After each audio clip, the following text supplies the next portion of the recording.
Саламатсыздар ма, құрметті студенттер? Бүгін өтетін тақырыбымыз Қазақстанның экология проблемалары. Жалпы экология проблемаларының өзін ғаламдық экология проблема, ұлттық экология проблема және жергілікті экология проблема болып бөлеміз. Жоспары: Семей ядролық полигоны, Каспий теңізінің экология проблемасы, Аралдың экология проблемасы, Балқаш проблемасы. Жалпы бізде Қазақстанда көптеген осындай экология проблемалар жатқызуымызға болады. Семей ядролық полигоны елімізде ең алғаш қайғылы парақтардың бірі Семей ядролық сынақтардың өмірге келуі. Алғаш 1949 жылы 29 тамызда таңғы сағат 7-де естілді.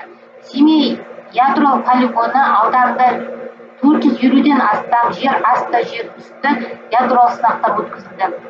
Нәтижесінде атмосфераға, гидросфераға, литосфераға үлкен мөлшерде радиоактивті заттар шығарылды.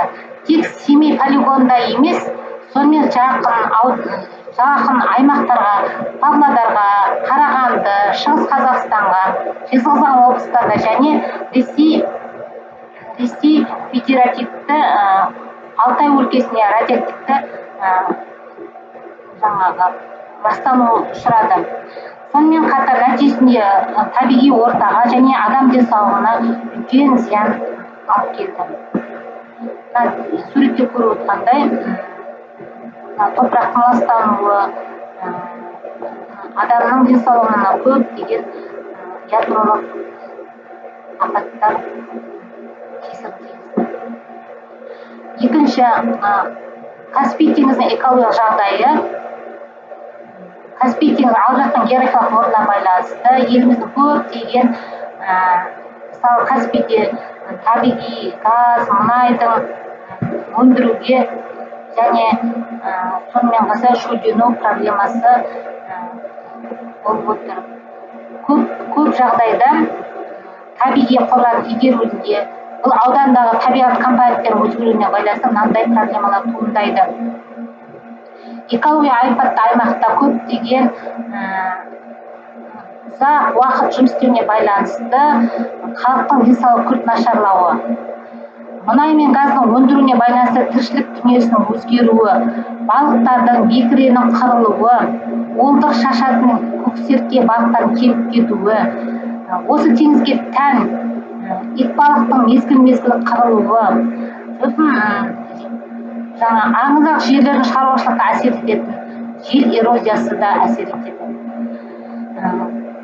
Көптеген жерлерде судың ластануы және шөлейттену проблема туғызып отыр.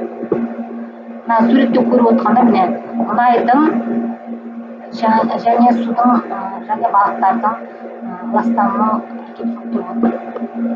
Сонымен қатар Арал проблемасы бұл бүкіл дүниежүзілік проблемасы деуге де болады.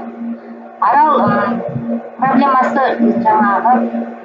бұл проблеманың туына себепші болған антропогендік адамның әсері. Ұзақ жылдар бойы Аралға құятын ірі өзендер Амудария мен Сырдарияның суы теңізге жеткізбей, түгелдей егістік алқаптарға, мақта, күріш суландыруға пайдаланып келді. Соның нәтижесінде Арал теңізі тартылып осы жағдайға душар болды. Көптеген теңіздің тартылуы 30.000 километр квадратқа жетті.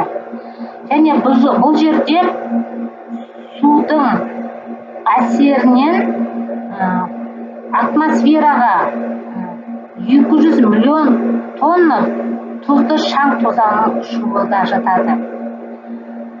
Қазіргі кезде суреттегіде қарап отқанда кезіндегі теңіз болған жерлер, тартылған жылдар, мысалы 1984 жылы теңіз болса, 1912 жылы теңіздер тартылған. Одан кейінгі мәселе Балқаш проблемасы. Бұл өз кезегінде Балқаштың ландшафтылары мен экологиялық жағдайлар түбірімен өзгеріп, тіршіліксіз шөлге айналуда. Көл деңгейінің төмендеуі суының шамадан тыс минералдануына әкеп соқты. Бұл бір жағынан егістік далалардан көлге қайта құятын су құрамында әртүрлі тұстардың көп болуы.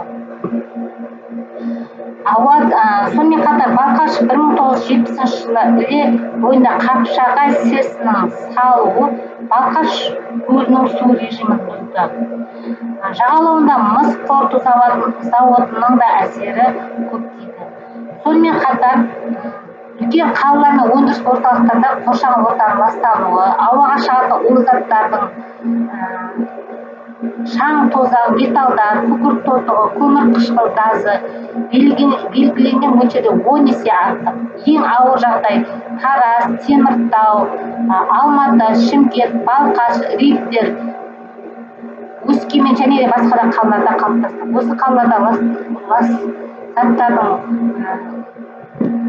5-10 есе көбейіп жатыр. Және ауа кеңістігінің ластауынан пайдалы қазбаларда өндірілетін аудандарда байқалады. Жалпы елімізде көптеген экология проблемалар бар, жоқ деп айта алмаймыз. Көптеген проблемалар бар. Елімізде 1962 жылы 16 маусымда Қазақстан табиғатын қорғау туралы заң шықты. Қазақстан Республикасы 1997 жылы ерекше қорғалатын табиғи аймақтар туралы заң қабылданды. Қазір көптеген жерлер қорықтар десек те болады, қорықшалар, ұлттық парктер және қызыл кітапқа енген өсімдіктер жануарларын қорғау мәселелері қаралып жатыр. Жалпы балалар экология проблемалары көбінесе адамның іс-әрекетінен болатын нәрсе. Өзімізге де көп нәрсе байланысты. Жасыл өсімдіктерді көбейтсек, суды тиімді пайдалансақ, және тастайтын нәрселерді дұрыс өзіміздің үй жағдайында, көше жағдайында және оқып жатқан орнымызда және облыс орталығымызда сөйтіп Қазақстанның экология жағдайларын шешуімізге болады. Үйге тапсырма осы мәселелер туралы, шешу жолдары туралы және Семей, Каспий, Арал, Балқаш экология жағдайлары туралы эссе және жұмыс дәптерлерін толтыруларыңызды сұраймын. Сау болыңыздар.